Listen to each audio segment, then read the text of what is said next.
Hey guys, स्वागत है आपका जेडीसी एजुकेशन में। गाइस, आज हम पढ़ने जा रहे हैं अंतराल भाग 2 सूरदास की झोपड़ी, जिसके लेखक हैं प्रेमचंद। आज हम इस वीडियो के माध्यम से सूरदास की झोपड़ी पाठ का सभी प्रश्न उत्तर करेंगे। तो आप बने रहिए इस वीडियो में, आप पूरा देखें, ज़्यादा से ज़्यादा शेयर करें। तो हम आगे बढ़ते हैं, जिसमें क्वेश्चन नंबर 1 है, चूल्हा ठंडा किया होता तो दुश्मनों का कलेजा कैसे ठंडा होता। नायक राम के इस कथन में निहित भाव को स्पष्ट कीजिए। जिसके उत्तर हैं, यह कथन नायक राम ने कहा था। इस कथन में निहित भाव इस प्रकार है कि सूरदास के जल रहे घर से उसकी शत्रुओं को प्रसन्नता हो रही होगी। जगधर के पूछने पर कि आज चूल्हा ठंडा नहीं किया था, इसके उत्तर में नायक राम ने यह उत्तर दिया कि चूल्हा ठंडा किया होता तो दुश्मनों का कलेजा कैसे ठंडा होता। नायक राम कहना चाहता है कि इस घटना से उसके शत्रुओं को प्रसन्नता होने का अवसर मिल रहा है। लोगों ने यह सोचा कि सूरदास के चूल्हे में जो अंगारे बचे थे उसकी हवा से शायद यह आग लगी थी, परंतु सच यह नहीं था। भैरव ने सूरदास के झोपड़े में जानबूझकर आग लगाई थी। नायक राम जानता था कि आग चूल्हे की वजह से नहीं लगी है, किसी ने लगाई है। प्रश्न है, भैरव ने सूरदास की झोपड़ी क्यों जलाई। भैरव सूरदास से बहुत नाराज था। जब भैरव तथा उसकी पत्नी के बीच में लड़ाई हुई तो नाराज सुभागी सूरदास के घर रहने चली गई। भैरव को यह बात अच्छी नहीं लगी।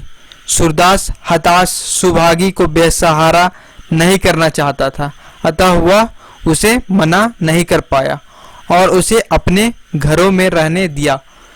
भैरव के लिए यह बात असहनीय था। भैरव को सूरदास को यह करना अपना अपमान लगा। उसी दिन से उसने सूरदास से बदला लेने को ठान ली।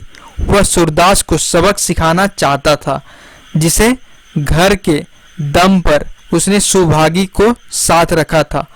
उसने उसी को जला दिया। इस तरह से उसने सूरदास की झोपड़ी में आग लगा दी और अपने अपमान का बदला लिया।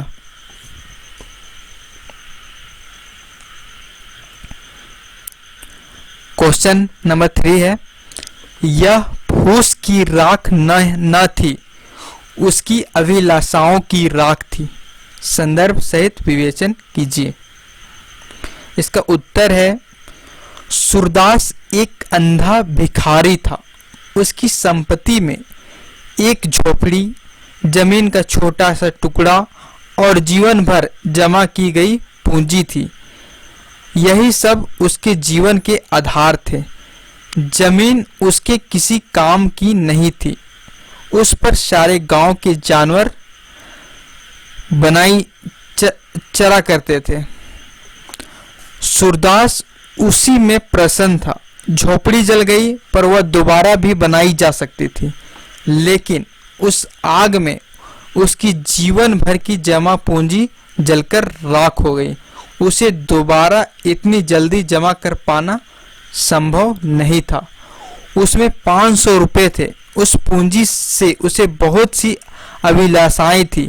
वह गांव वालों के लिए कुआं बनवाना चाहता था, अपने बेटे की शादी करवाना चाहता था तथा अपने पितरों का पिंडदान करवाना चाहता था। झोपड़ी के साथ ही पूंजी भी जल जाने से अब उसकी कोई भी अभिलाषा पूरी नहीं हो सकती थी। उसे लगा कि यह फूस की राख नहीं है, बल्कि उसकी अभिलाषाओं की राख है। उसकी सारी अभिलाषाओं झोपड़ी के साथ ही जलकर राख हो गई। अब उसके पास कुछ नहीं था, बस दुख तथा पछतावा था। वह गर्म राख में अपनी अभिलाषाओं की राख को ढूंढ रहा था। चौथा प्रश्न है, जगधर के मन में किस तरह का ईश्वरीय भाव जगा और क्यों? इसका उत्तर है, जगधर जब भैरव के घर यह पता करने पहुंचा कि सूरदास के घर आग किसने लगवाई है, तो उसे पता लगा कि भैरव ने ही सूरदास के घर आग लगवाई थी। इसके साथ ही उसने सूरदास के पूरे जीवन की जमा पूंजी भी हथिया ली है। यह राशि 500 रुपये से अधिक की थी। जगधर को भैरव के पास इतना रुपया देखकर अच्छा न लगा। वह जानता है कि यह इतना रुपया है जिससे भैरव की जिंदगी की सारी कठिनाई पल भर में दूर हो सकती है। भैरव की चांदी होते देख उसे रहा न गया। वह मन ही मन भैरव से ईश्वरिया करने लगा। लालच उसके मन में सौंप की भांति फन फैलाए खड़ा हो गया। भैरव के इतने रुपए लेकर आराम से जिंदगी जीने की ख्याल से वह तड़प उठता। भैरव की खुशी उसके लिए दुख का कारण बन गई।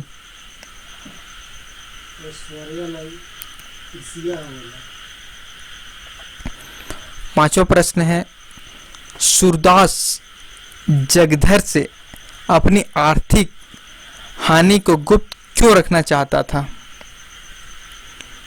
सूरदास एक अंधा भिखारी था। वह लोगों के दान पर ही जीता था। एक अंधे भिखारी के पास इतना धन होना लोगों के लिए हैरानी की बात हो सकती थी। इस धन का पता चलने पर लोग उस पर संदेह कर सकते थे कि उसके पास इतना धन कहाँ से आया। वह जानता था कि एक भिखारी को धन जोड़कर रखना सुहाता नहीं है। लोग उसके प्रति तरह तरह की बात कर सकते हैं। अतः जब जगधर ने उससे उन रुपयों के बारे में पूछा तो वह सकपका गया।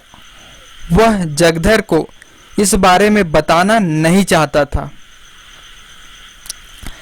जगधर के द्वारा यह बताए जाने पर कि वह रुपया अब भैरव के पास है, तो उसने उन रुपयों को अपना मानने से इनकार कर दिया। वह स्वयं को समाज के आगे लज्जित नहीं करना चाहता था। वह जानता था कि कोई उसकी गरीबी का मजाक नहीं उड़ाएगा। लोगों को यह पता लगा कि उसके पास इतना धन था तो वह लोगों को इसका जवाब नहीं दे पाएगा। अतः जगधर से अपनी आर्थिक हानि को गुप्त रखना चाहता था।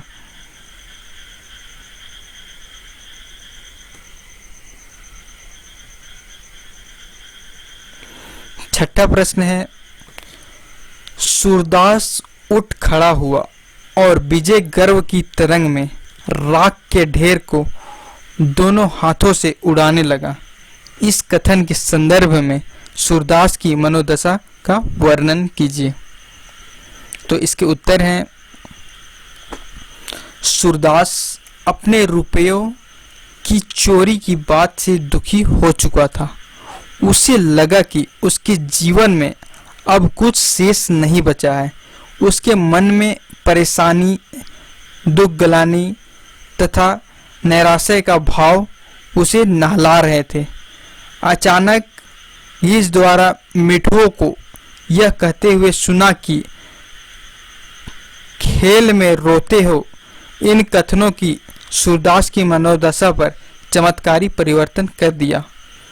दुखी और निराश सूरदास जैसे ही उठा, उसे एहसास हुआ कि जीवन संघर्षों का नाम है।